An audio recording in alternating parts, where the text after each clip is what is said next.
Hello guys, welcome to Roshan solar and CCTV. వచ్చేసి battery, మన cold battery అనేది ఖరాబ్ అయిపోయింది. ఇది వచ్చేసి న్యూ బ్యాటరీ మనం పెట్టేది మీ సేవకి.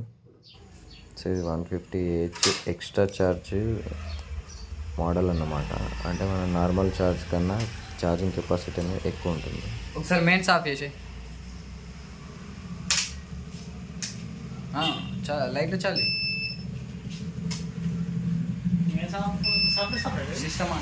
సిస్టమ్లో అండి.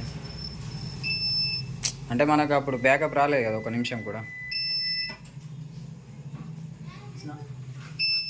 అది బ్యాటరీ ప్రాబ్లం ఉండే మాది, కొత్త బ్యాటరీ వేసినాం కదా. ఓకే, ఇది వచ్చేసి పాత బ్యాటరీ, లూమినస్ ఇన్స్టాలేషన్ అయితే అయిపోయింది.